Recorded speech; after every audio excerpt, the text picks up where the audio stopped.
Regular business meeting of the Gettysburg Planning Commission to order at 7 p.m. on Monday, June 17th. We'll begin by reviewing and approving the agenda. If you notice on the agenda, we have time for public comment. We have 3 items of tabled old business. We have 2 items of new business, one being the rezoning effort, where John in particular, our planning director, will lay out the schedule for our discussion of this throughout the summer and fall. And we also have a new item related to Spectra Kote 301 East Water Street, and then some announcements. I'd also note that community media is recording this meeting thanks to a donation by some residents. Are there any questions or corrections to our agenda this evening? Is there a motion to approve the agenda? I'll make a motion to approve the agenda. Is there a second? Okay, Sarah moves and John seconds. Any comment? All those in favor, please say aye. Aye. Opposed? And the agenda is passed. Now let's review the minutes from the May 20th, 2024 meeting. Are there any corrections or questions about those minutes?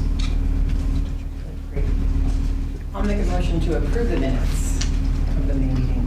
Is there a second? Second. Okay, so Sarah moves and John seconds. I will note this was the meeting where I was confused. The newspaper confused a vote that I made, so I'm going to try to be better on when I say ayes and nays in voting.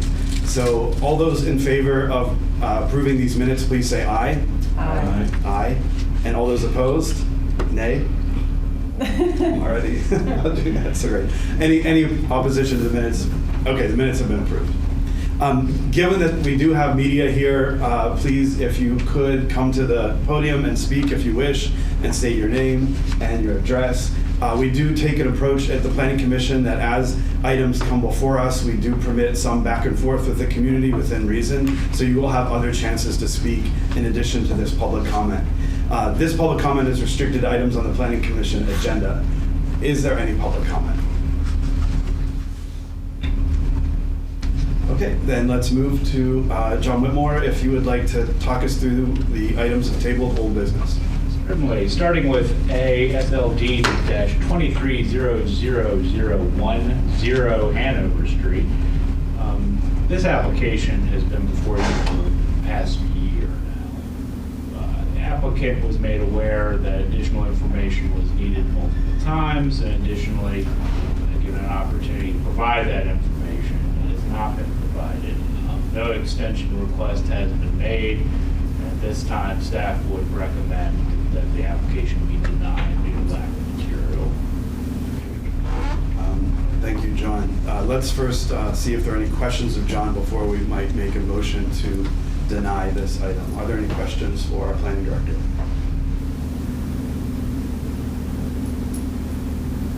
Okay. Is there a motion related to 0 Hanover Street? I'll move to deny the application. Is there a second? I'll second. Okay. So Nick moves and Marty seconds. Any discussion about this? This doesn't happen very often, but we take your staff recommendation seriously. Preferably, you will have applications complete when they are accepted by the Planning Commission. It's to be expected that changes do happen and that extensions are necessary, but at some point, the Planning Commission should be allowed to act upon an application. Yeah, and to be clear, this doesn't mean that they can never Sure. do a development. It's just the application that's on your table as it is now being removed from your table. So if they wanted to come back forward with this the exact same application, they could reapply and start from scratch. But we're just not going to keep it on our agenda. Essentially, is really what this action is doing. Any further discussion? Okay, then all those in favor of denying 0 Hanover Street, please say aye. Aye. And I vote aye. All those opposed, say nay. Okay, that motion passes. Our next item is the library subdivision at the Lutheran Seminary, and I believe there are several people related to that project in the Yes. room. Would you like to come forward here? Thank you.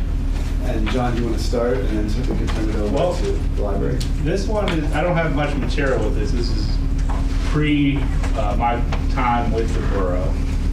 Chad can provide some additional information regarding the engineering review, but overall, it's a pretty standard subdivision. The issue being there was a land use question or land use clarification that had to be made, and that has occurred through council.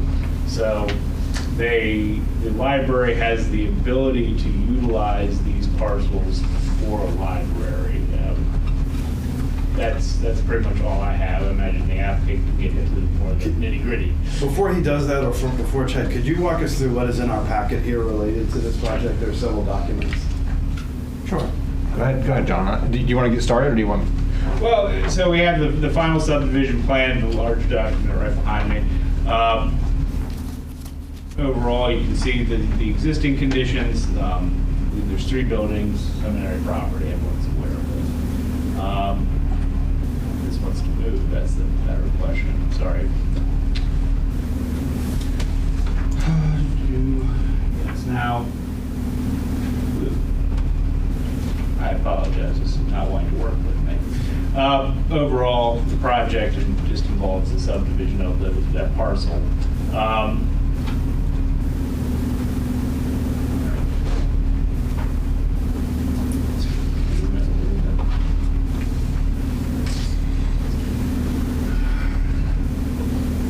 Yes, my understanding is that this would create 5-acre lots. Let's see. Yeah, I mean, I really do not have much more to discuss about this one. That's okay. Chad, do you want to? Sure, yeah, and we have a representative from the library, so really I'll be super short here. The big ticket item, as John said, and the reason why this was tabled for so long was to get past the zoning matter. That has been resolved, so now they're ready to move back forward. In your packet is a letter from K&W dated May 31st. That's probably where most of the correspondence, I believe that, you can correct me if I'm wrong, but I believe that kind of summarizes all of the comments that received from my office, the Adams County Planning Office. So at this point, it was signed by Carolyn there at the end, and I think at this point they're ready to move forward with the subdivision. I haven't had a chance to, since we just got this thing going again, to re-review any revised plans at this point, so jump into a conclusion here, but I'm assuming that the decision at today's meeting is going to be to table this thing until next month, and then by then we should have most of the stuff cleaned up at that point, but I think we'll give the applicant an opportunity to kind of refresh your memory from where we left off. Great, Yeah. thank you. Well, Ryan with K&W Engineers. They pretty much covered it. So it's just a subdivision for the Adams County Library. I believe that plan was a little outdated. It's a 4.93 acre subdivision out of a 5 acre. It's split between the Cumberland Township and Gettysburg Borough. We did make a resubmission with C.S. Davidson's latest comment letter. I wasn't aware that the review hasn't finished yet, so I didn't have comments to really work through, but other than the resubmission that we already made, nothing else happened to the project. We're still working on the non-building waiver, which we can collaborate on the last few signatures, but it's as simple as that. If there's any other questions, I'm happy to work through any questions or concerns, but just a standard subdivision for right now. okay, thank you. So let me just be clear again. What you think will happen is a motion to table. Yeah, I believe you should table till we can get everything cleaned up. I don't see anything, there was nothing that jumped out at me on the list of, I'd be happy to go through any of the comments that you wanted to take a stop on, but there was nothing there that I saw that's pretty simple subdivision, as we stated here a couple times. Your recommendation is the table just not approve with conditions? You could, there's just going to be a pile of them. Okay. And I don't know that it would advance anything at this point or help any timeline by getting them through tonight. I think it would be better and cleaner to get everything cleaned up and then be 100% ready to go next month. All right, then let's see if there are any questions at this point for the applicant. Chad, did we get the 10 parking spaces in a row and then an island in those comments? So this one does not include land development. This one's only for subdivision. Oh, okay. So It has to do with the easements that are associated with it a little bit, but it's really just a subdivision at this point. We're assuming that if this would get approved and this property would get created, then at some point in the near future, they'll be coming forward with the actual land development plan. Yeah, we're just setting up the parcels so that way in the future they can come in and do what they want. It looked sort of advanced stages with all the trees. I mean, I know your head designers in LA. And probably some of the stuff, I'm not sure if what you're seeing there, Marty, some of it's probably just existing stuff that, Yeah. you know, everything that you're seeing there is just existing features. Correct. None of that is proposed features at this point. Yeah, as of now, our plans aren't going to show any no proposed site layout, no utilities, just the subdivision. Gotcha. Thank you. Sure. Thanks. Any other questions? Then we would need a motion to table, and do we put a date on Just table it to your July meeting. that? Okay. Is there a motion to table the library subdivision of Lutheran Seminary to the July meeting? Is there a second? Second. So Sarah moved and John seconded. Any additional comments? Then all those in favor, please say aye. Aye. I vote aye. Opposed? And that motion passes. Then our third tabled old business item is Gettys Golf, and I believe Gettys Golf is here as well. John, do you want to say anything first? So we have revised plans provided by the applicant. These address the concerns that I had in my review. Chad had some additional, the borough engineer had some additional comments associated with the project, and they're included in the packet. The applicant is here to discuss in more detail, but I think we're at a good stage. Great. Chad, you want to go there? Sure.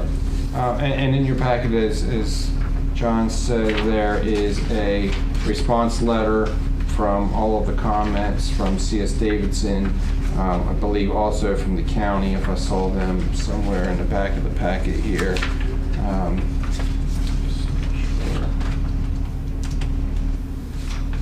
I'm not seeing the county's letter, but I can at least go through my comments here.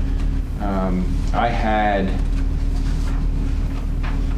8+4 comments on my revised letter dated June 13th. The first two were with regards to the developer's agreement.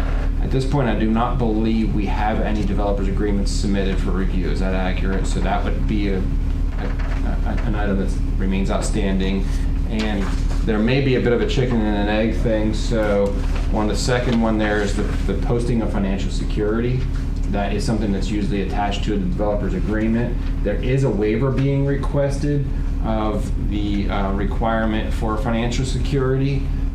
So the plan cover sheet does have an anticipated date of approval of some waivers and some modifications. So on a title sheet, you can see a waiver of section 22-302.5 to post financial security, assuming that it would get approved today, June 17th, 2024, then the plan sheet would remain as it's written.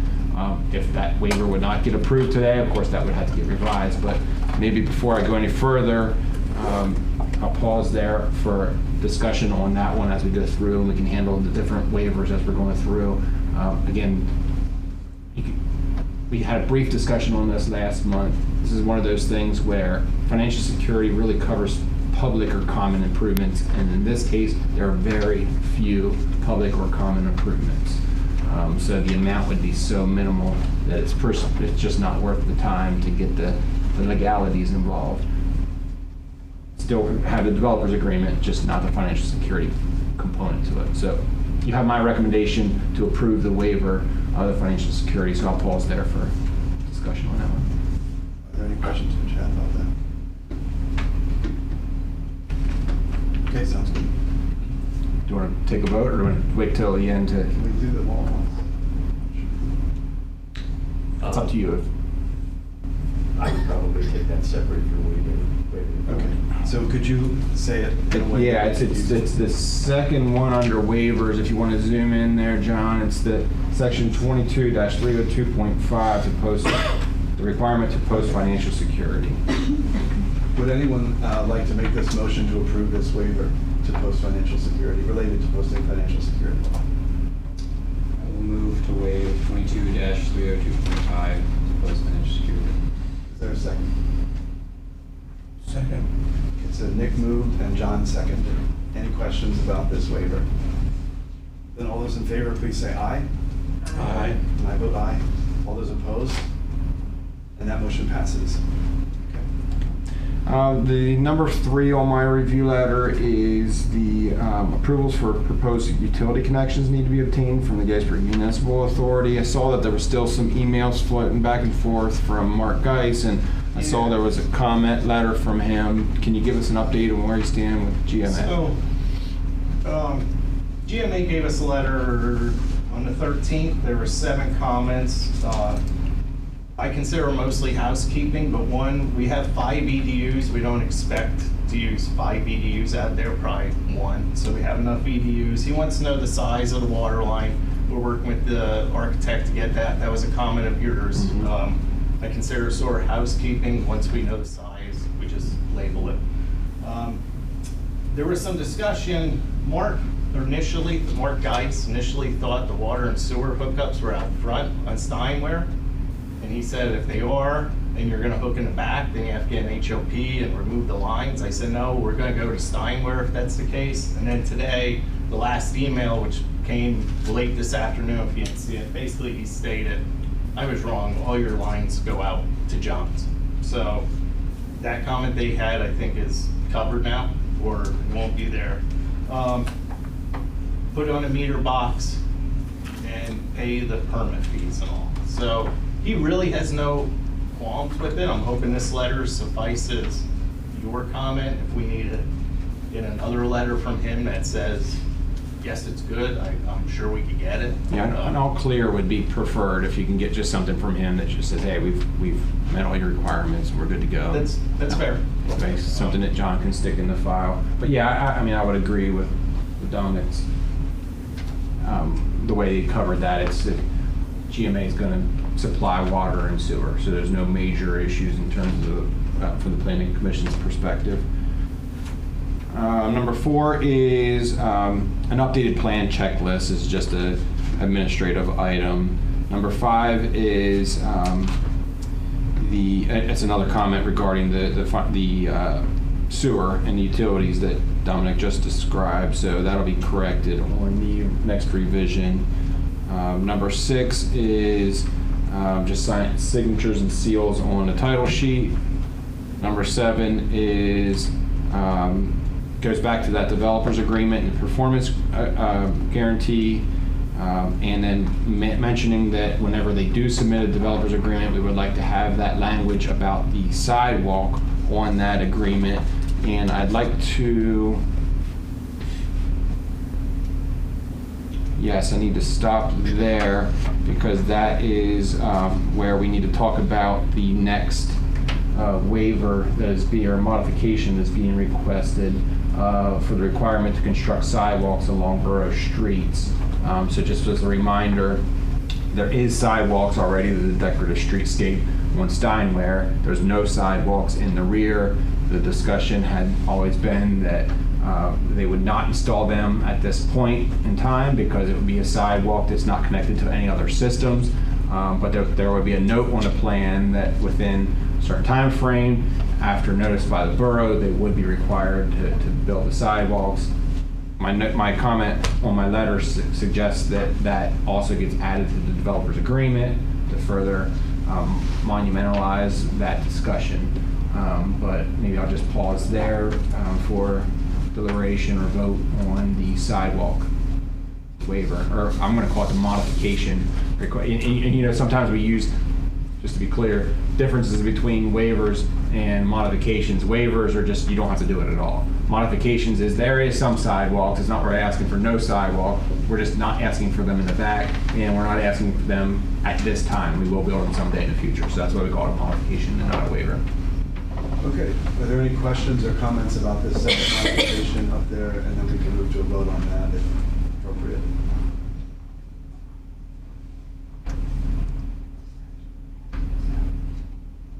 Okay, are we ready to make a motion for that modification?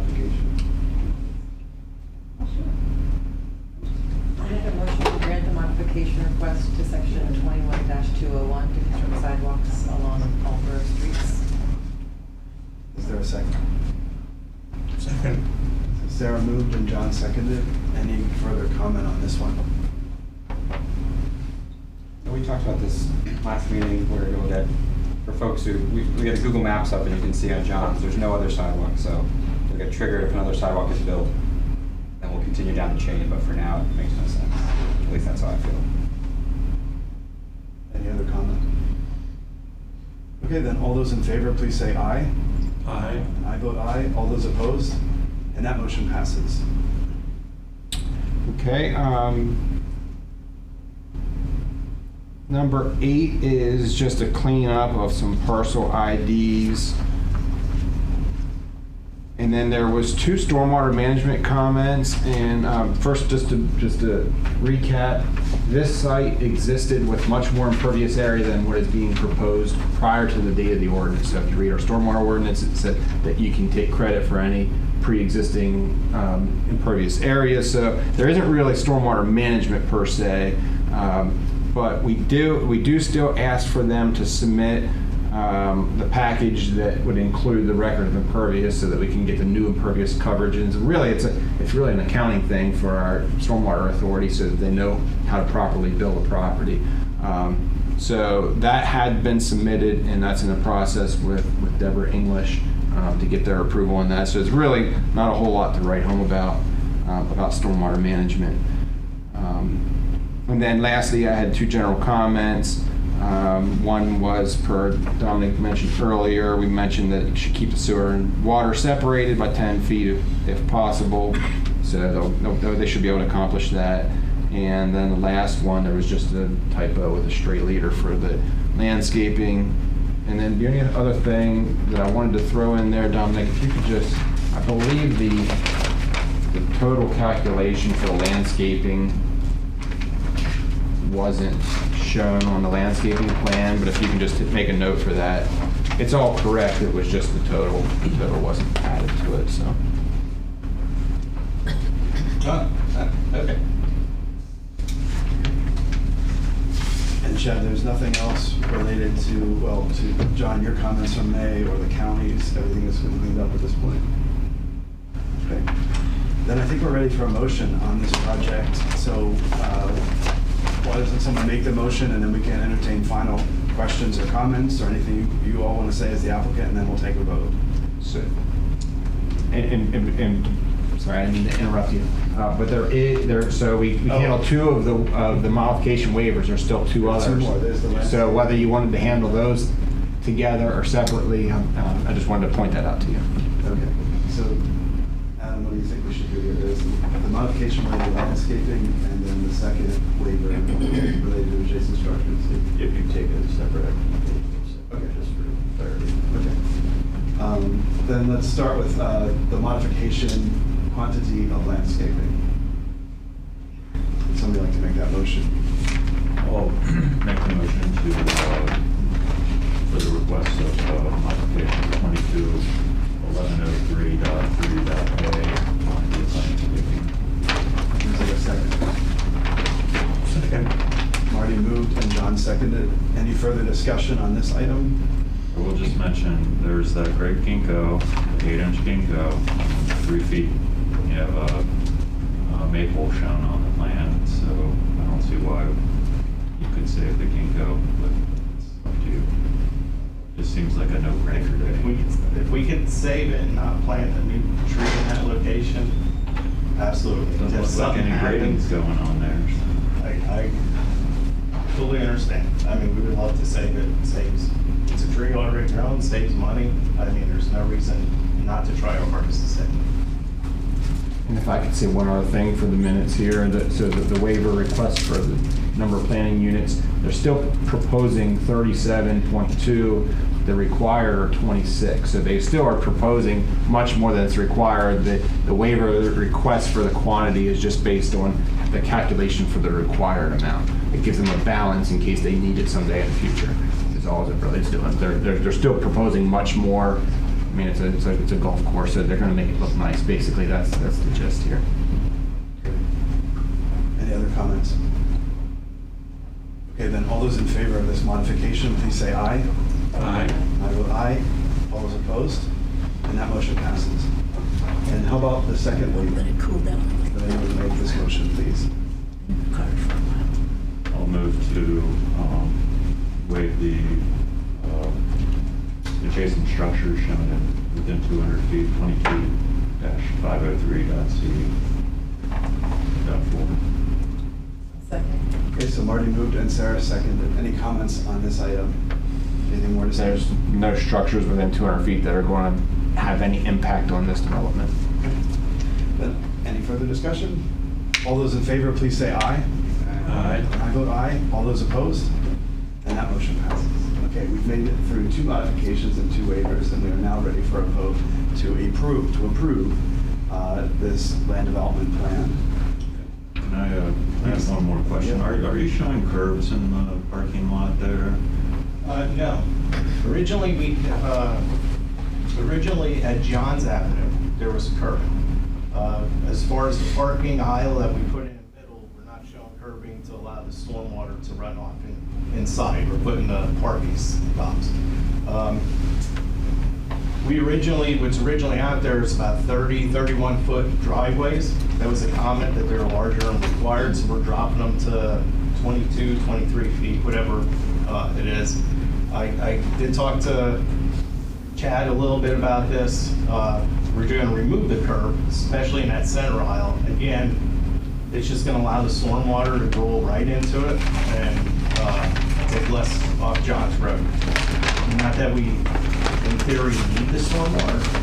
You know, I mean, we already have done enough, but we'll keep doing as much as we can. And we figure the water will, that's just the way the contours go right into there, feed the trees, you know, grass and all that's in there. And I'm in favor of removing curbs in most areas. The one area I think you might need it, and a good example of this would be Kenny's. You have the end islands on the outside with a curb. The reason you do that is if you go to High Street Brews, you'll see people just constantly cutting the corner there. And I thought, well, maybe it's just the alcoholics. And so I went over to the rec park, which also has it. Apparently, baseball parents, dog walkers also like to cut that corner really hard and come into it.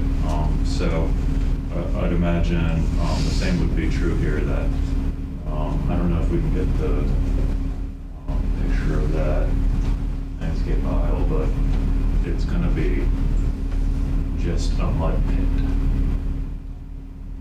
Are you talking inside the parking area? They're going to cut right here, and right here, and right here, and right there. So my suggestion would be to put curb just on those areas, because you're going to have really If that's what you all want us to do, we'll do it.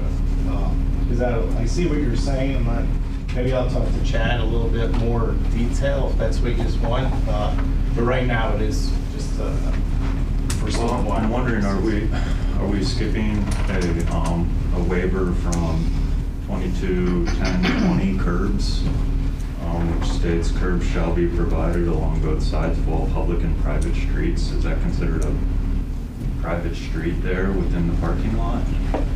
Not within the parking lot, but so Marty's bringing up a good point. We actually did talk to Dominic offline a little bit, and I gave him the same argument that Marty just gave, actually, that there is times where people cut the corners, coming in and out, and making those turns, and it gets muddy, and it just makes a mess. And so there's a reason for that requirement for the curbs. Marty was pointing out the 3 tips of the H, I'll call it, but what the ordinance is kind of going for is at the access points. You know, so you could have the same discussion at the access points where you come in and out. You know, I think if you go to High Street Brews, that's where people are cutting that corner, coming in and out of the access, just as much as the other landscaping islands. So I also find that there is a reason now that a lot of designers are moving away from curbs within a parking lot because it does allow for the stormwater to run into those grassy areas. It's a preferred, it's actually, there's something that you're starting to learn and they're teaching in land development classes at like county planning meetings and those kind of things. So there's something to be said for eliminating the curbs, like Dominic said, but there's also something for, there's a place for them. There is a reason why we had them. So I kind of don't disagree really with what Marty's saying. If we're going to eliminate them altogether, there should be a modification or waiver requested probably. So I think what I would prefer is to go back to the drawing board, get some curbs added at those key locations and prevent this concern that I have and that Marty's brought to your attention today. Now, I call them, I'm talking about John's. There are curbing existing that goes from the driveway into the parking lot. Those are on the outskirts, not the inner island, let's call it. And we just drew on here, well, if he's gonna replace the macadam, might as well just strip the curbs out at that time. I could remove those notes and leave those corner ones there. If you go down to the, if you don't mind, John, go down to the landscaping plan, at least for that center aisle, if you notice, we have trees that hug the driveways. I understand what you're saying, we might make a mud pit, or people might just be hitting those trees. I mean, they were put there for a reason. Oh, yeah, they'll hit the trees, trust me. We're hoping that they grow big enough. Yeah, they don't. So I have no issue taking those ones off at the ends, that note to be removed. I think the center makes sense. As you see the contours, it's gonna flow right into that center for a lot of stormwater. Again, whatever you want us to do. If you want curbs, we'll put curbs in. If you don't want them, or you don't care, we'll take them out. All right, let's start. I don't think this is a big issue to us either way. Okay, then let's start with the first item. You're not requesting a waiver about the curbs. Now that it's been brought up, you wouldn't want to request that. I mean, we would. I don't want to hold anything up. If you grant the waiver condition tomorrow or this week, I send in the waiver request. I don't want to hold anything up tonight, Right. as far as potentially getting conditional approval. Okay, so Marty's introduced this, Chad's weighed in. Do others on the commission have an opinion on it? Just a clarification question. If we were to conditionally approve the plan tonight, can they request a waiver for this curb thing later in the process? I'm not sure there'd be a time for that to happen. Yeah, I figure if we get conditional approval, no offense, you just won't see us again. Yeah, exactly. Better make a decision tonight So one we way or the could other. conditionally approve this though upon the requirement that the curbs be added to the plan. Yeah, or you could say something like to the satisfaction of the borough engineer or something, or borough staff, so that we can have a chance to review it. If you want to do that, or you could say if you want this requirement to be waived, that they submit an actual waiver request. Because right now it's just a note plan, correct? Yeah, it's just a note that says curbs to be removed, that's all. Yeah, and there's no actual even waiver request at all on the plan so far. It's just a note to curbs to be removed. So they're going to essentially either ask for the waiver and leave that note, or remove the note and keep the Well, we need to find out keep the what curbs. others think Right. about this. I know we've talked about curbs before. I know there are some on the commission who probably agree with what you said. Fewer curbs is better for stormwater, but then I'm convinced of Marty's research about Well, it's just those few areas. I don't think that would impact stormwater. I could be wrong, but and a lot of times the reason you have curbs is to direct the stormwater to a certain area. The site's fairly flat. I don't anticipate there being any stormwater, especially since you leave the whole center open. It's just those little arcs there. People would cut corners. Just look at Kenny's. That's a great example. It's not a very big lot. that's where. So what we're talking about is allowing the existing curbing, so those on Johns Avenue would still be removed, but we're talking about adding curbs just to the I parking island? Is that, I would suggest the ones even at Johns Avenue would stay. Also, okay. I don't know that we, I mean, from what you read the ordinance as, I think we can comment on curbing along the public street of Johns Avenue. I don't know that we can, I think we can comment, but it didn't sound like that's a private part for the middle. The way I read the ordinance, and this is why I reached out to Chad, was it's pretty clear in the parking, it says curbing or stops, parking stops. For stormwater reasons, we put in parking stops. When we changed the, that island width, because we're making it bigger now, shrinking the driveways, that's when I asked Chad, I said, is this considered a parking lot? Do I have to have curbing? You know, and we just talked a little, 5 minutes, you know, nothing formal or nothing. So I said, okay, and that's why I ran with, we're just gonna remove the curbing for stormwater reasons and go there. If we have to do a waiver, I would gladly do the waiver and submit that as part of hopefully a conditional approval tonight to remove the curbing. If you say we wouldn't agree to that, I'll remove those leaders that say curbing to remove, and we'll add the curbing on that island, let's call it. All right, I found it in the ordinance. It's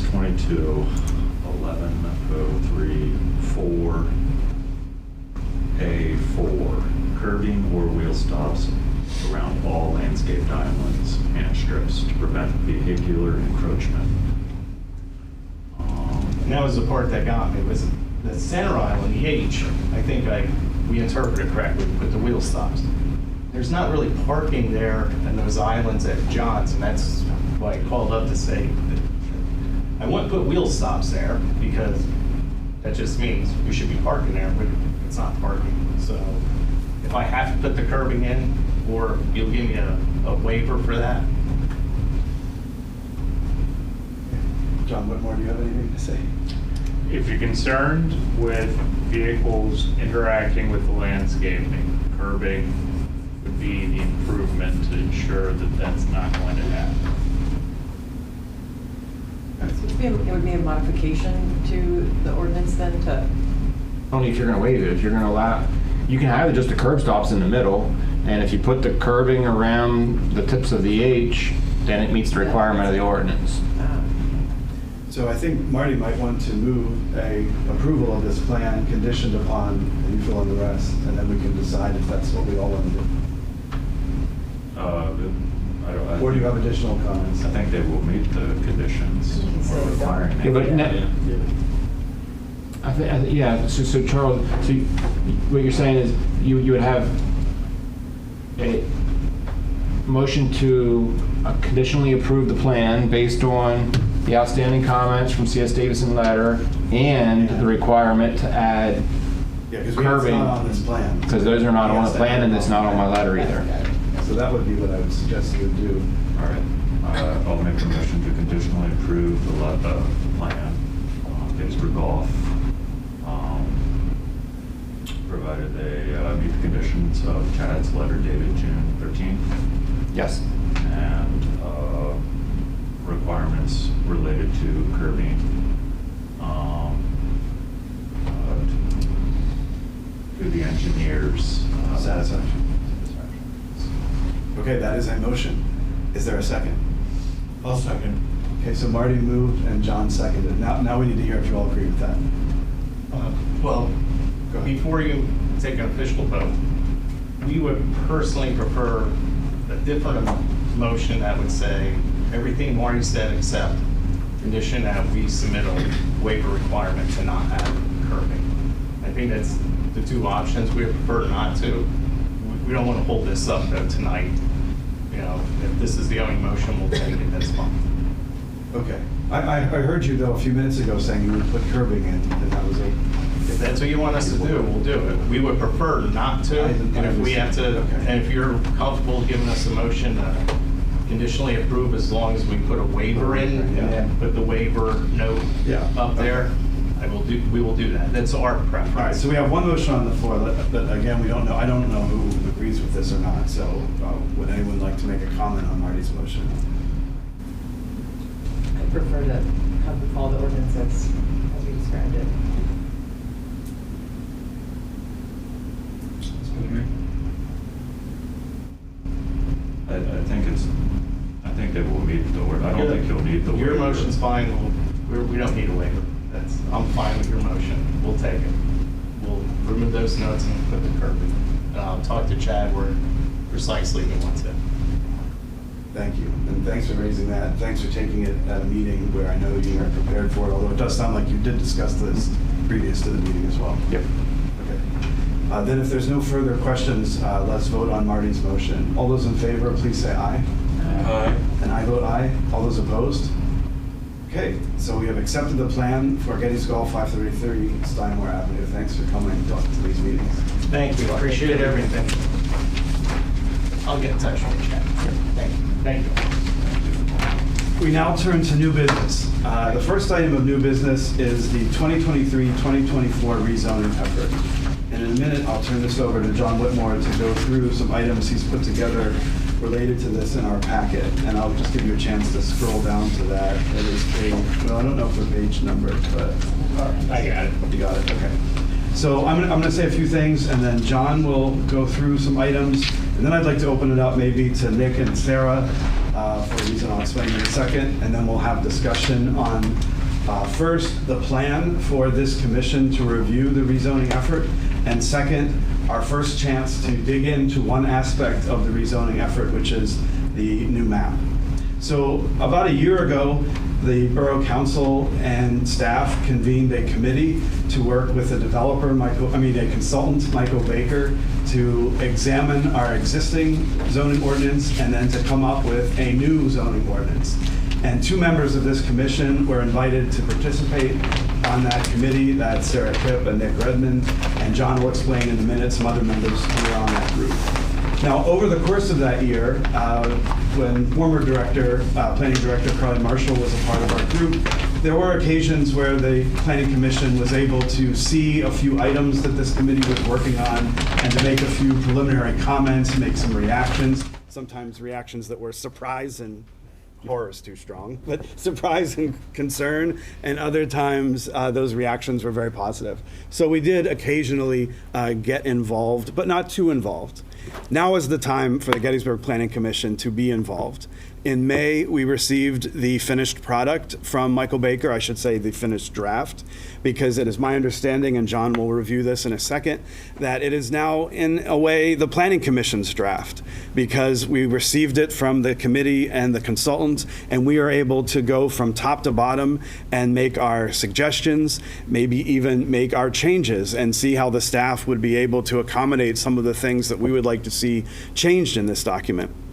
Everything is open right now, so I believe this is a very exciting time for the Borough of Gettysburg to have a chance to look at how we inhabit space in this borough and how we use that space, how it looks, and how it accommodates us. So it's a very exciting and important time, and maybe that's why you are all here, and thanks for being here. The other item, though, that I'm going to ask John to discuss, in addition to going over with us the schedule that we're about to take, secondly, who was on that committee that put this together in the first place and how it now is transitioning to us, and then third, so that everyone knows that whatever decisions come out of this rezoning ordinance, and maybe Adam will weigh in on this too, those who are in the middle of a land development plan, or those who have some stake in some sort of development would be, quote, grandfathered in to the current zoning ordinance. So this planning commission and eventually the Borough Council, who has the ultimate authority to pass this ordinance, will make changes to the current ordinance, but there will be some parcel owners, some property owners who will be grandfathered into the old ordinance. And I just want that to be clear. But again, I think John and Adam and Chad are guiding us through, but as the members of this planning commission, we have an opportunity here, and we're going to take full advantage of that opportunity to do what we think we can to make it the best product to turn over to Borough Council, who has the ultimate vote. So with that, maybe John, you could go through the memo that you prepared for us and the schedule that we have, but could you also comment on the committee that was put into place and this concept of grandfathering in? Yes, and I'm just trying to pull up the email so that I can be able to give you the full information regarding the membership of the drafting committee or just group. Okay, so I'll just start from the beginning. This project has been going on since May of last year, as many of you are aware. The draft that's before you now, we're in the process of making the Planning Commission draft. Upon the Planning Commission providing a recommendation to Borough Council, then it will be Planning Commission draft. Now, there's a little bit of a nuance with the process. Generally, in providing a recommendation, Borough Council would have the ability to either disregard or make wholesale changes.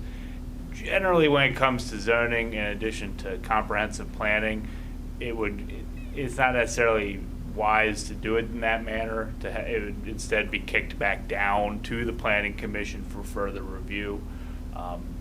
In those instances, we want to avoid a situation, staff wants to avoid a situation where a document is just going to linger. We really want to have something concrete completed. So that's what the memo provides: 2 tracks for approval by the Planning Commission. Here's just, I have a bunch of information in this memo just about the general idea of planning and comprehensive planning and zoning. Your zoning is your land use tool to implement comprehensive planning, so you can have future development, future land use planned with zoning. As I've stated before, zoning, it's the fun term for land use regulation. If you're regulating land use, you have zoning. In terms of, I guess the basis, we're utilizing the municipality's planning code.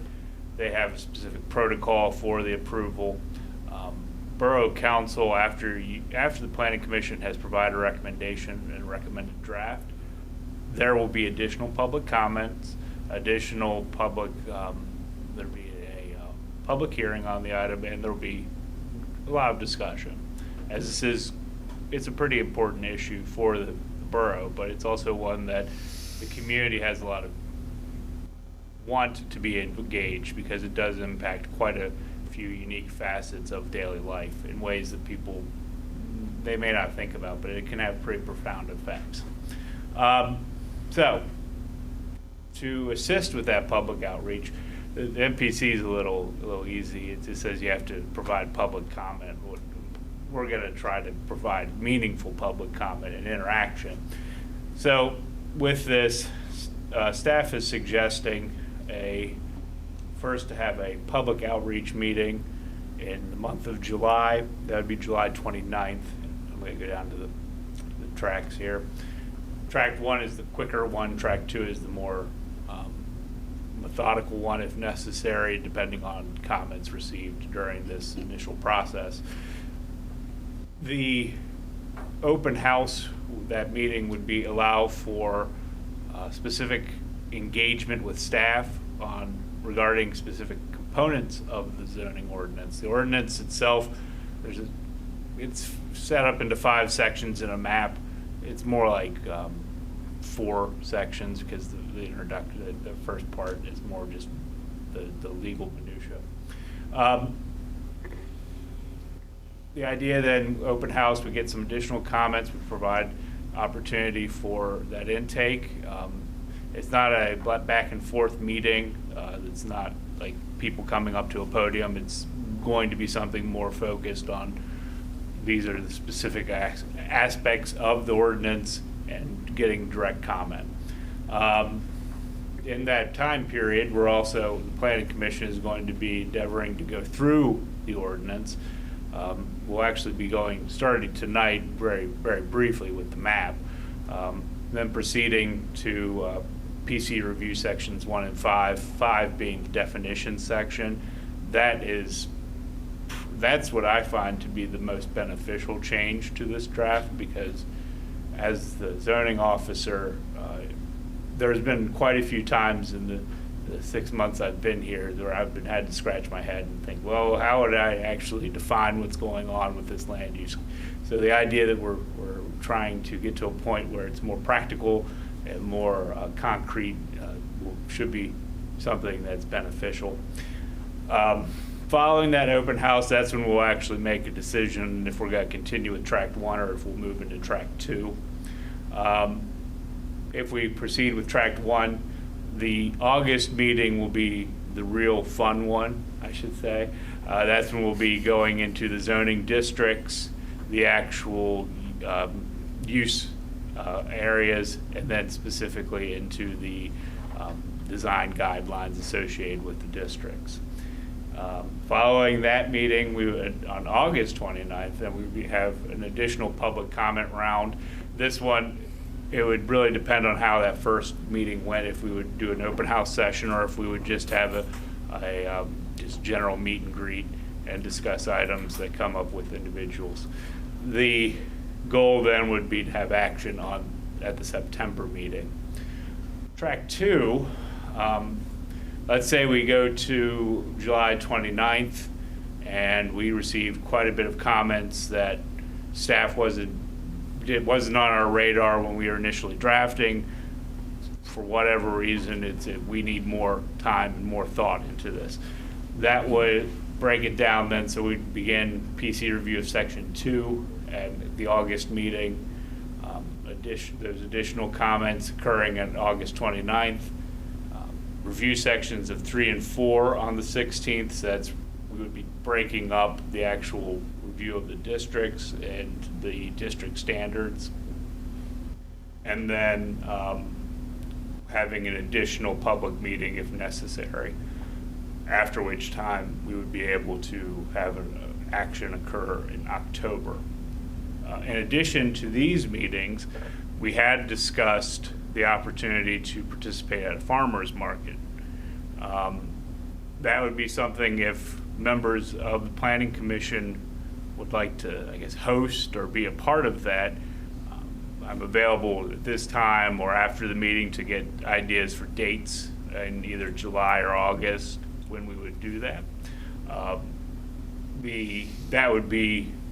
That's a pretty simple tabletop exercise, is having the draft available to discuss with individuals as they come up.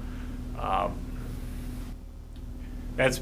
don't know if you necessarily get great comment at those types of events, but you do get good outreach. So definitely want to be as engaging as possible, and that's something staff would be able to assist with as well. The documents themselves are available on the borough's website. We have the rezoning tab, the ordinance, the May draft, and then the zoning map, which is April 30th draft. Those haven't changed substantially. Now they may when we go through this process, and that's something I want to make sure you all have the ability to craft this thing as you feel is necessary. As staff, what I'm going to keep saying throughout this process is remember the comprehensive plan. We need to make sure that we're fulfilling the goals of the comprehensive plan, but also what the comprehensive plan is showing for the future of not only the borough, but the region. When you dig into the data of the plan, and this is a problem with a plan that was drafted 1 year before COVID, is the applicability of it. The data, if you look from the Census Bureau, shows Adams County as an area, it's almost similar to an ARC, an Appalachian community that would be considered distressed, in that population is expected to decline. That may or may not happen. Generally, the borough is estimated to have a loss of 500 individuals. At the same time, the comp plan was calling for an increase of about 600 individuals over the next 20 years. what are the goals of the Planning Commission in that? Do you want to encourage additional housing opportunities? Do you want to encourage specific development types? A lot of questions. I'm just kind of spewing things out right now, but there's just a lot of things to think about over the next couple of months. Staff is here. I'm here to be able to assist if you have individual questions about the drafts.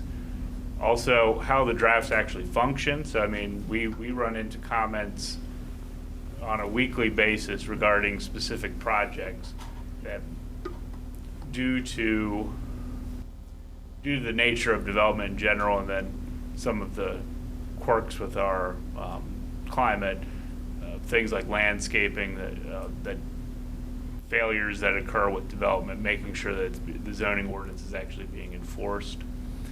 And then also how to practically enforce an ordinance. Often individuals, we always want the person that's going 90 miles an hour down the freeway to get a ticket. With land use, it's a little more nuanced with having to provide notice of violations and giving individuals opportunity to fix things. But we're available to, so basically, long story short, we're available to discuss the ordinance, to discuss how we enforce the ordinance, and take comments and even suggestions on better practices. Overall, I guess the one I'm going to show you now is the map from the 30th, April 30th. The big change that you will see when you compare the new map to the old map that's basically behind Marty right there.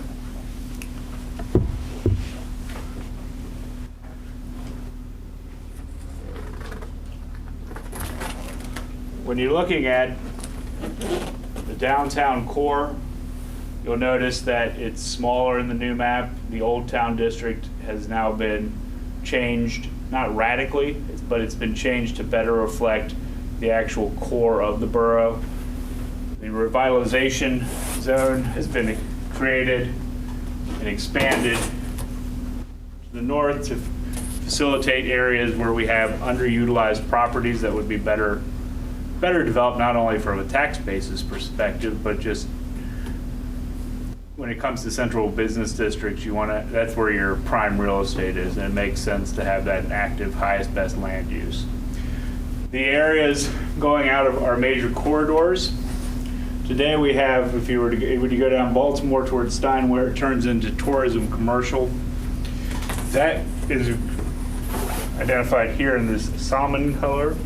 We're going to be proposing that be removed. The idea that commercial should be just general commercial is really pushed in this plan. We allow for additional mixed-use development areas, these neighborhood commercial corridors, commercial zones.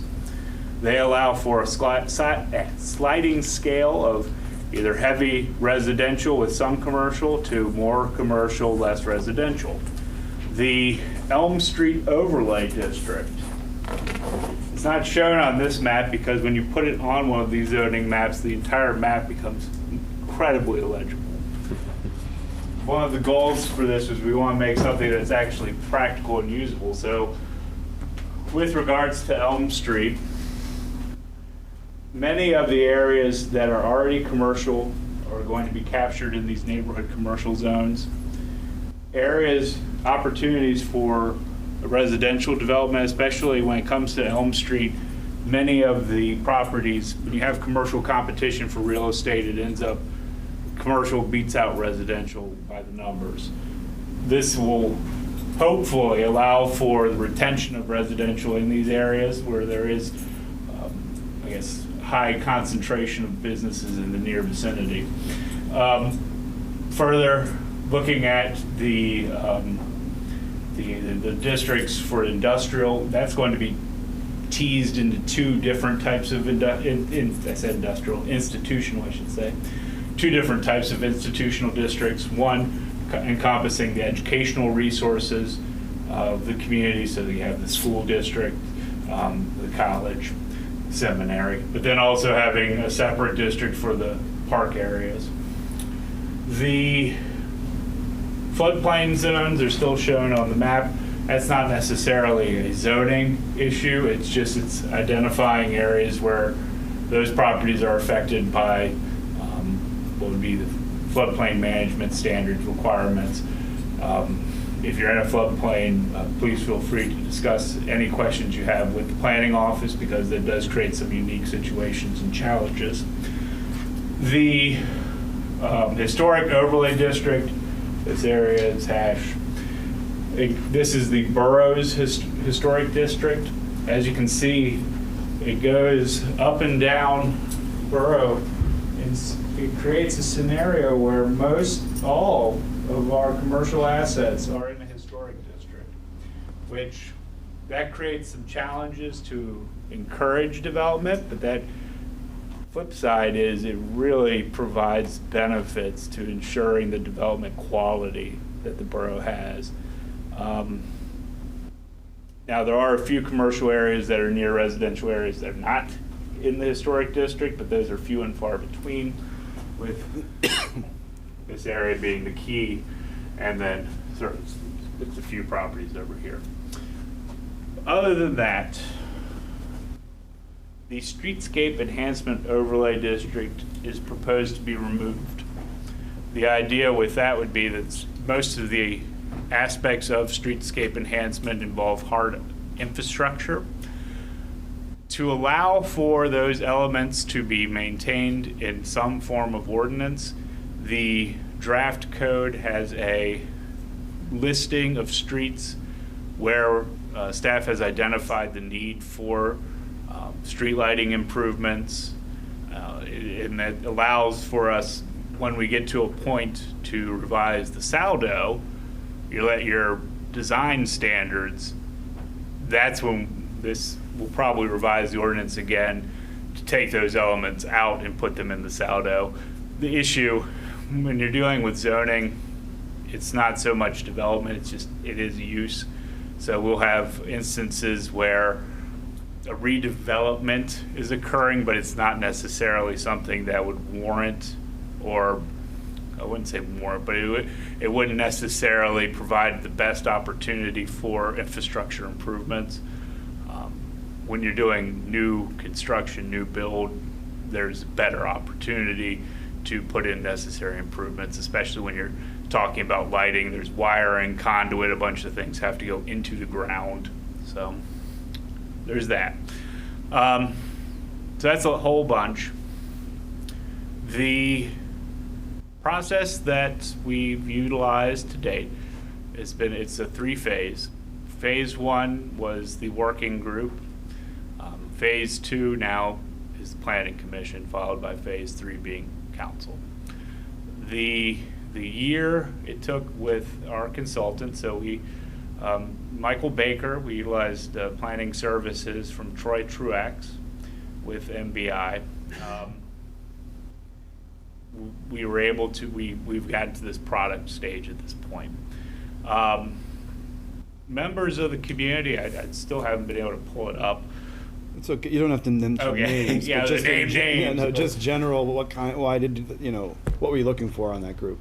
So what we were looking for was not necessarily a very super technical group, but individuals who, well, the group worked in that was individuals who had a vested interest not only in the community, but also in ensuring that we're able to utilize the best land uses for not just the community, but also the corporation. And when I say the corporation, we have to think of Gettysburg, and when I say we, staff always thinks like this, because the borough is a municipal corporation. We are in the business of land, maximizing, optimizing, all these fun economic terms to say best and highest and greatest. The whole idea is to make sure that we're building and enabling the building of a prosperous borough. There were representatives from council on the group, individuals with experience with our business communities, and then, as you know, members of the planning commission. And then what about the grandfathering in business? So when it comes to zoning, there's this idea of vested rights. And there's also the notion of grandfathering. And I don't want to get into the even more nuanced idea of amateurization of non-conforming uses. But I'm smiling because this is such a boring topic that I love. With when you say something's grandfathered, you've legally built something. I'll give an example. I have a house. If you build a deck on it and it meets the setbacks, it's in your zoning district, and everybody's happy, you're happy, great. Well, these districts may change. You may now be in a different district which has different setback requirements. Let's say, for instance, what was a perfectly fine deck is now encroaching into a setback by 2 feet or something like that. You don't have to rip out your deck. It's still permitted. What happens is, in the event that you make further improvements to that deck, or you rip it out and you put a new one in, it has to comply with the current ordinance as it states. Often, grandfathering becomes a really mind-numbing exercise when we're talking about signage. We're not doing that at this stage, but when it comes to things like land uses that are no longer permitted, but they were going on legally, you're able to maintain that special status of not being in conformance with the actual ordinance, but you're in this gray area where you really ought to be conforming, but you're allowed to not. Some jurisdictions allow that status to be very beneficial to property owners. We've reached a good middle ground, I think, with this ordinance, whereby the substantial changes when it comes to properties that, especially residential properties that would have grandfathering issues, are those that are related to the Elm Street district. You're gonna have properties that may have a commercial use that would be in I wouldn't say lower, but a different classification, a more residential use. It's not something that is beneficial to the community to have a number of properties in a grandfathered status. Preferably, the idea of zoning is conformity of land uses, making sure that the goal, when we talk about economics of place, we talk about the agglomeration or a cluster. The way that it works from a financial standpoint is it really is beneficial to the property owner to have similar land uses occurring around them, and that's the whole goal of zoning. Being able to provide then that opportunity for individuals who have continued something in a grandfathered status, that's something that the borough has many tools to alleviate those issues, but overall, the real change happens when you have a change of use. And change of use comes into play. So if I have a retail store and I want to start like selling sandwiches, well, now I'm a restaurant, that's a change of use. So you have to comply with the ordinance. It gets a little more complicated when you start talking about residential components of these properties, but once again, in looking at that, especially when it comes to residential, the draft document provides a number of opportunities for residential development. It also encourages those, I guess, the mixed use aspect that really allows for a plethora of uses that otherwise in a more traditional Euclidean zone, so very, very segregated land uses, that's not happening here. This is more of a contemporary holistic approach to land use. So that's, as I said, that's a lot of information I just threw out at you. Thank you. So I wanted to just, go ahead, Don. One minor thing just to add to that, John did a nice job of summarizing that. In addition to having a non-conforming use, you can also have a non-conforming lot. Yes. to the extent that the setbacks have changed or the minimum or maximum lot size is different under the new ordinance, you can have a lot that was a different size under the old ordinance, and it would continue under the new one, perhaps. Okay, thank you. So let me just underscore a few things that were said, and then let's move on. The first is that we, as a planning commission, it sounds to me, received a product from Michael Baker and the steering committee, but we are tasked with making a recommendation to Borough Council. So we have to all be comfortable with that recommendation, and hopefully, as a group, the 5 of us will come to consensus on what that recommendation is and whether it revises anything in this product that we've received. And I'm guessing that there might be some revisions that we make. I'm really pleased you mentioned the comprehensive plan. I think 4 of the 5 of us were on this body when we passed the comprehensive plan and know that document pretty well. Maybe we haven't read it in a while, but it would be good to get that back out as we're trying to make sure that this zoning ordinance meets the goals of that plan. The third is that hopefully the public has seen and the group knows that we deliberate pretty carefully on this commission. We always invite back and forth with the community in all of our meetings, and we'll continue to do that. That said, not everyone can make these meetings. So John, it's okay if we give your email out once again. John Whitmore, J. Whitmore, JWHITMORE at gettysburgpa.gov is the email that all public should send their comments related to this plan to.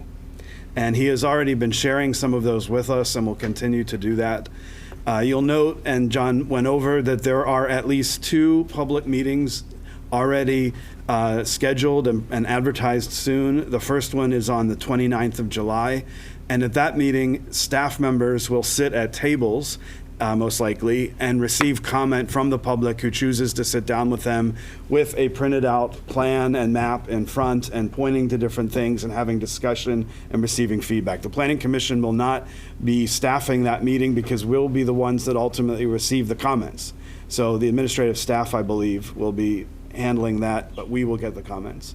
And then there'll be another type of meeting on August 29th, maybe more traditional in speaking at a podium and giving comments over so that we can have additional comment. Now, John mentioned that these 2 tracks exist, and we'll know somewhere in July which one we're taking. I believe we'll probably take track 2, given the significance of items 2, 3, and 4 of the plan. Once everyone reads sections 2, 3, and 4, you'll see why that might take longer than one meeting. And in track 1, we're supposed to do 2, 3, and 4 in one meeting on August 19th. In track 2, we take section 2 on August 19th and section 3 and 4 on September 16th. But perhaps we received so little in the way of comment that track 1 might be appropriate. We won't know, as John said, until July. I guess then the very last item before I see if anyone on the commission wants to say anything is that all the documents throughout the process have been on gettysburgpa.gov/rezoning. The current document, as we received it in May, is on there. And hopefully any time over this process that we as a commission suggest to the staff that we'd like to make a change to the document, that you'd put that on the website as well. Would that be the case? We can do that, yes. I mean, if that comes to it, the public would see how we might interact with this document and how it might change over the coming months. And since May, staff has received there were some errors in that document. So we have a running tab of those changes, but we haven't published any. Okay. Oh, all That right. weren't Well, significant okay. in the actual body of the text. Oh, and then the very last thing, I saw something in the newspaper about the length of the document, and in talking with our borough engineer, I just wanted to make it clear that one, and it seems small, but it is significant, the page breaks that exist in this document make it a cleaner document to read, but it also makes it longer. So there are page breaks when there should be page breaks and things don't blend across pages. Also, there are a lot of, I think, very good visuals. Thank you, Michael Baker, and everyone who worked on the visuals. We hadn't had that in the former document. And then, of course, the chart that lists all the uses, and then the chart that lists, the use chart is a really significant part of the document as well. So John has spoken, I've spoken. Do Sarah or Nick want to say anything, as you have seen this longer than most of us? Since you two are on the committee, you want to say anything, or? Go ahead.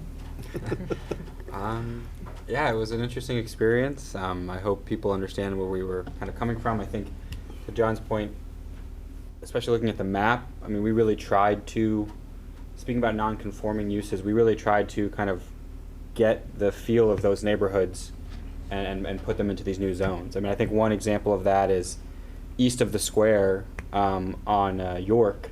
You know, you'll notice that one block is still clearly kind of historic, just historic area, all commercial usage, and then we transition more to neighborhood commercial. And I think that's a change from the previous zoning map. It continued the more just general business one block further. But if you drive along York Street, there's a significant change when you hit Stratton Street, you know, and you're driving east, and it goes from more business to more residential. And so that's just one example of we really tried to have these new zones reflect what is happening currently in the town. And that's not to say, you know, there's certainly parts of this that we felt as a committee we want to encourage certain things, and so we might have changed things slightly, but you know, we really try to keep it to what's the character now, what's currently being used there, and you know, we're not trying to make drastic changes to this, but just changing things where it makes sense and encouraging the development that we think the town wants to see.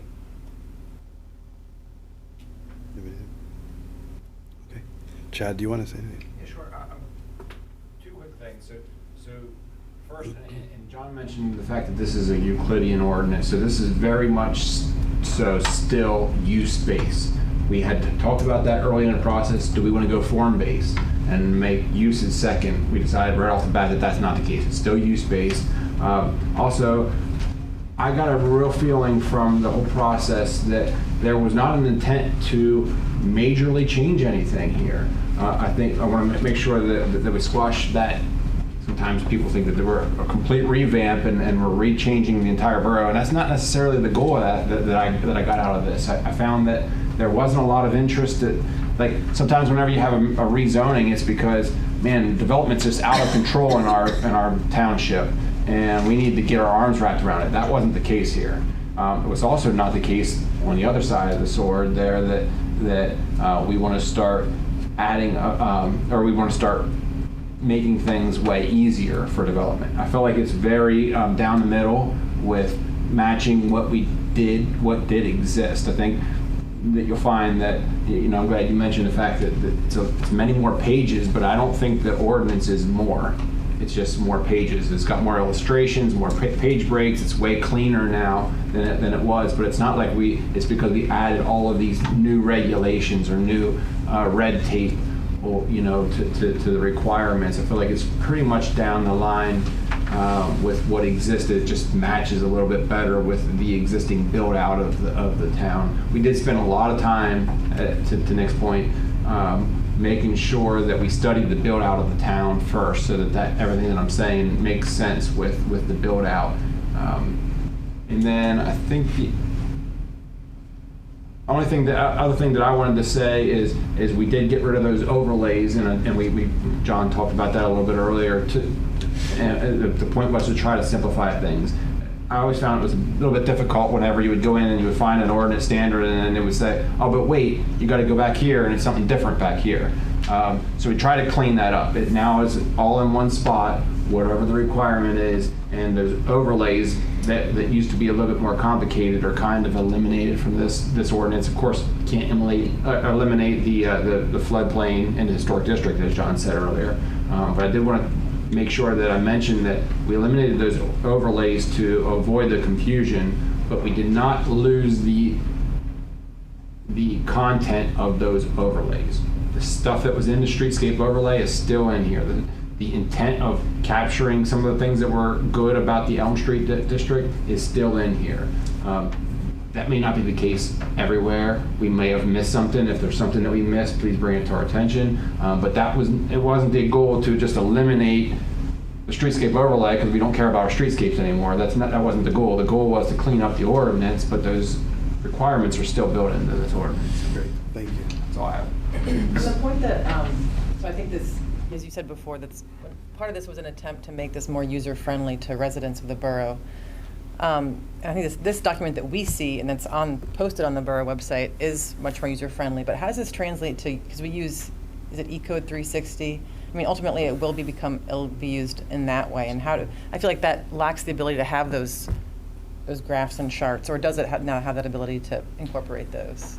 There's nothing to say that we can't also have a PDF copy Okay. of the ordinance, which, yeah, when you get to like Muni Code and these online code systems, they're not very visually appealing, and it can be challenging. It's not designed for modern zoning ordinance. They're designed for like general offenses, speeding.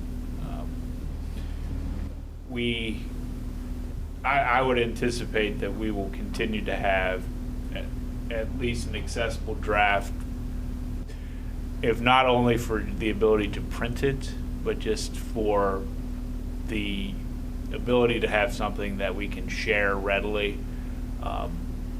Often we'll get consultants or just firms that are they're doing speculative research, and pointing them to that code doesn't really do anything for them. Being able to just send them a PDF of the ordinance would be more beneficial.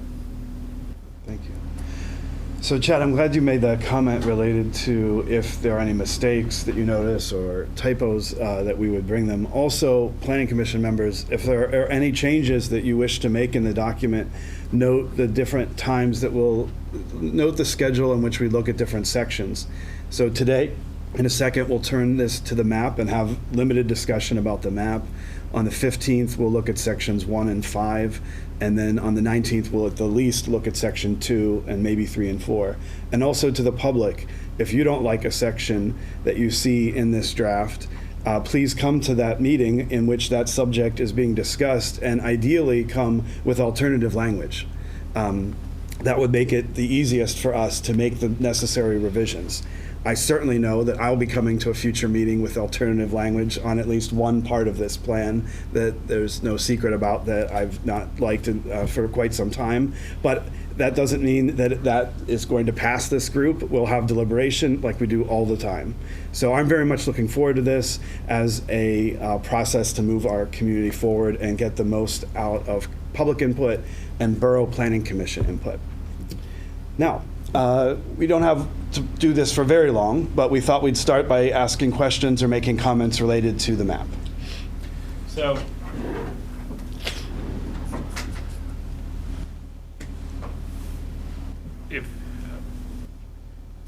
I don't want to speak for the community, but in reading the newspaper and reading the press, there's a lot of concern for the revitalization area right here.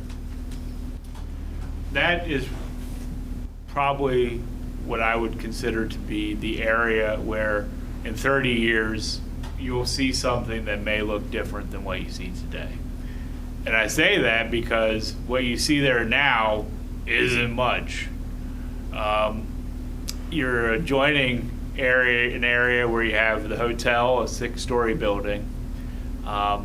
The Gettysburg Station project, we're still waiting on the applicants to actually give us a firm understanding of what their project is going to look like, but they previously received zoning approval through the zoning hearing board for an increased building height to allow for that similar 6-story type of construction.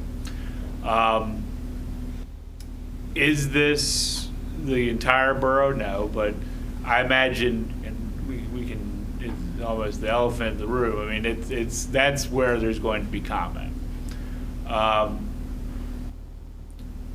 One thing to keep in mind when it comes to all of these provisions, just because it's permitted doesn't mean that's what you're going to end up with.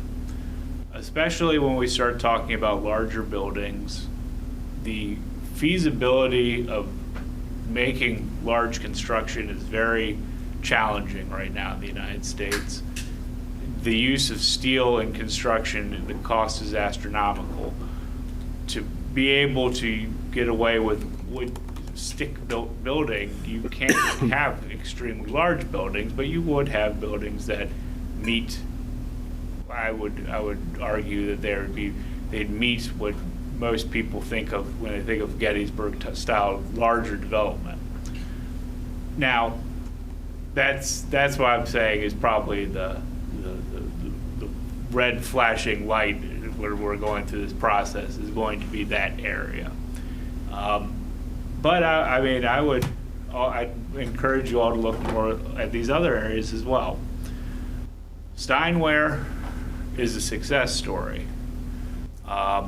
In looking at the investment that the community, the borough, the business owners, those property owners have made in that area, it was transformational. One of the other projects I'm working on for the borough is the sign ordinance. And if you do research on Steinwehr Avenue and signage, you end up getting some pretty nasty national level articles from the 60s and 70s. I don't think that applies today. What the built environment is showing is something that's very incredible. This change, going from tourism commercial to general commercial, it's a change in the sense that there's more opportunity for business to occur there. It's also recognizing that that area of the borough is more auto-oriented.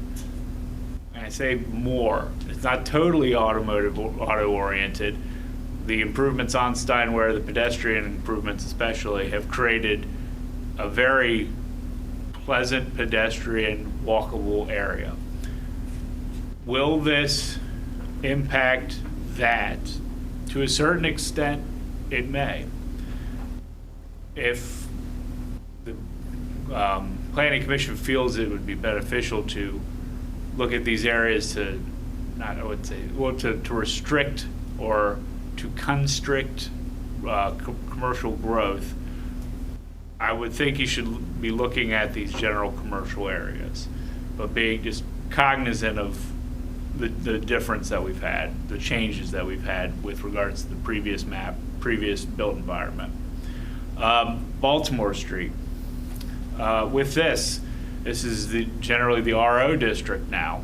Well, we're going to be going to this one is the Historic Corridor Neighborhood Commercial, NC2. One of the problems with our current RO district is it's not necessarily the best fit. And I mean that would, especially, the solicitor brought up non-conforming lots. There are provisions right now that in the RO district, you're not supposed to be building on parcels that are less than 5,000 square feet. And when I say you're not supposed to be building, you're not supposed to be building commercial. Any non-residential, there's this minimum lot area size that does not conform to the parcels that are currently in existence on Baltimore. This allows for same uses to occur, but it also provides that additional flexibility. So the most recent case we've had related to this is the Gettysburg Welcome Center project, where the parcel is 1/10 of an acre, so it's sub 5,000 square feet. It was easy for the borough to go through the process of getting the zoning hearing board, getting on the docket and all of that. And I say it was easy, but it was still a process.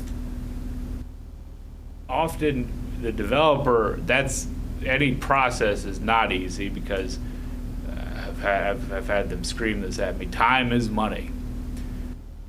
Any time we're intentionally making it more challenging for development to occur, we're going to be losing certain aspects of what could occur. And I mean that to say that if we drag projects out in making development meet these kind of almost magical ideas of how the built environment should be, as opposed to the reality on the ground, it creates tension. So overall, really just trying to provide these better opportunities throughout the borough. I mentioned the Old Town District, how it's getting smaller. This is your core commercial area. So the 1900s, there's the idea, it's concentric zone theory. Point out the color. What color are you That talking? is the dark red. There's the square emanating from the square north, south, east, west. This area is much larger in our current ordinance. It's also piggybacking in a few other sections of our ordinances and is utilized generally as a placeholder for the core historic district area. This gets rid of that nuance because we're sticking with land use. We're going to have to probably update some additional ordinances down the line, especially when we're looking at the historic district and how the Old Town District has previously been used. The Old Town District as your core district, it's geared towards all forms of commercial residential with the exception of those that are auto-oriented. So the idea is the land uses, the built environment that make places a downtown, make it a place that you want to live, work, and play. That's what is still going to be occurring. The Elm Street overlay area was in this vicinity. The yellow areas are those will be this moderate density R2. R2 allows for certain commercial activities to occur, but they're very limited in more office type of uses as opposed to, say, retail sales, stores, things of that nature.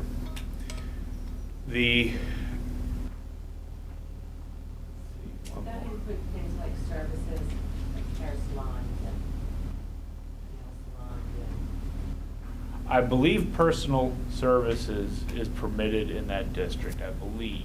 I'm going from memory on this. I have the chart here. Personal, what would you call it again? Well, I said personal services. There's like professional services. There might actually, I believe we do actually have a. What district is he talking about again? R2. Anyway, Go back down. it's more geared towards the So this is- non-retail aspects of commerce. I'm not seeing that in R2. Neighborhood retail, neighborhood service are not included currently under R2. Well, Office uses are by special Okay. exception. okay. So it's limited in that regard. That might be something that the commission would like to look at because Elm Street did allow for more area, more commercial, but like as I noted earlier, there was that rub where you had commercial displacing residential. The other areas, looking at the corridors, Beaufort, York. So right now, York, good example. As soon as you cross the bridge, you're in basically contemporary high use commercial area. Especially with the development that's going to continue to occur in Strabon, it's only going to be more so. This allows for, these are some of our larger properties. There's I believe a hardware store that's being constructed now. We have what is that? Automotive service station here, beer mart there, commercial. You go for a little bit down though, that's when you start talking about Italia, the Domino's, there's the Exxon, but then there's also a lot of residential intermixed. This ordinance, really those are the best, I feel the best parts of this ordinance is allowing for those mixes to occur in these, in the mixed use districts in the neighborhood NC3 and NC2. Trying to think of anything, You want to stop and see if there are questions? Or Yeah, I'll stop. Why don't we just stop now? And that's a lot. About the map, are there questions or comments? Noting that we're not really talking too deeply about uses or standards right now. We're talking about districts. So we can't get too deep into this tonight, but we can start. One thing I will add, we've had opportunity to discuss individual parcels with property owners. Elm Street and that revitalization area were the main questions that we were receiving. We did have a few instances in the in the working group meetings where we were trying to find, there were certain properties in the borough where you have maybe multiple principal structures on one parcel. And in some of those instances, one of the structures makes a whole lot of sense in a more commercial area. The other one may be more residential. We erred on, in those instances, of making the parcels lower zoning classification. There might be a good argument to go the other way with those. The key one I'm thinking about, is it 100 York? Property with cantilever, but. So I feel like when, on the committee that when we worked on this was an aspect of the new ordinance that was, I think, fairly non-controversial because it's difficult to look at the map and make comments on the map without thinking about what it's saying about the uses and standards of those districts. So, I mean, I think when we worked on the committee, I felt like it was a very good process and we were, very thorough, I think, about trying to reflect what those character areas are of the borough, but also what kind of a long-term vision is that we have. And we did certainly go back and forth on certain, where those boundaries would change and which parcels exactly would go into the next district over, and kind of moving those lines back and forth. I think there are still some things that need to be worked through. I think, with the map, I felt like there was almost consensus on the map's final look, but I think it's those kind of determining what those actual districts will say, which could ultimately change what the map looks like. And I was remembering one of the things that, I really liked this new approach of the kind of the low impact neighborhood commercial. I think reflecting that there are neighborhoods that may want some commercial uses or be good for commercial uses, but not ones that might impact the residential quality of life there. So I like that kind of new district. And then talking about the expansion of the Old Town district reminded me that there are some things I think we need to be careful of. I mean, in general, I was in favor of expanding that district, but I think there are I was thinking of residential parking in particular, might be a concern for people who live in that district. So I think that's something we need to keep in mind as we keep looking at this map and at the use standards. And then another, of course, like you mentioned, one of the more controversial districts was the revitalization zone, which I was in favor of expanding, thinking about how some of those parcels could be better used, and not only just for tax revenue, but as fitting in with the character of the borough. But I think that was an area that we were not unanimous in how that district would be actually reflected in the standards and dimensions of the ordinance. So. And I asked John a few weeks ago for a list of those parcels in the expanded ROR, and you came up with that really quickly. So if anyone else wanted to see, there are like 12 or 15 new parcels in the expanded ROR. He can share that with you. It's a good map. I mean, a good listing. Yeah, roughly 3 acres on this side, almost 5.5 on this side. But I will note on page 63 of the new draft, under extended height building, where the incentives are alluded to in order for developers to build higher heights, it says only applicable to any R-zoned parcel located east of Carlisle Street, which would restrict it to the currently existing ROR and not permit higher heights in the expanded R. From what I read from this draft, I just wanted to say that since you just said that, but we'll dig into that more later, I think that too. was absolutely one of the ways we compromised on that committee. I think we all were unanimous in wanting that revitalization to expand, but didn't all agree on how it should be how it should look. And so that was, I think, what we ultimately decided how to do that in the ordinance, which I think you made a point, might be kind of confusing because it It yeah. is still a little confusing. Yeah. Any other questions or comments right now about the map?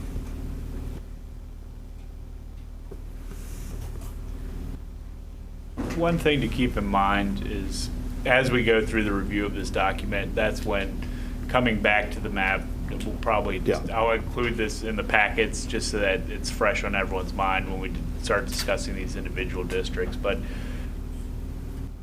any of the changes that are necessary to the parcels, one thing from my practice, I'm still kind of new to Pennsylvania, but having previously practiced in generally the problem that courts, in my experience, have with zoning maps is the concept of spot zoning, which does not necessarily mean one parcel. It can be very multifaceted in how courts actually think about spot zoning, but then also thinking about the built environment and how zoning interacts with it. I was a party to a case when I was with the city of Morgantown, West Virginia, where the West Virginia Supreme Court felt it necessary to require that all jurisdictions have non-mid-block zoning districts.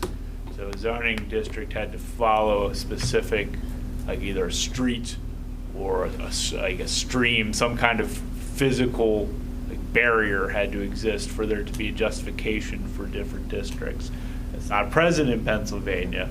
I just illustrated to say that there's a lot of challenges and things that we are going to try the best to avoid.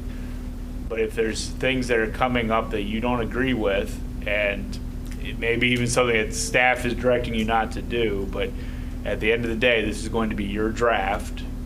If you need to, the chair mentioned consensus, we're going to have multiple opportunities, multiple rounds of making sure everybody's on board with what's being presented. So if any changes are necessary, if there's anything we can do to assist, we're going to help you. All right.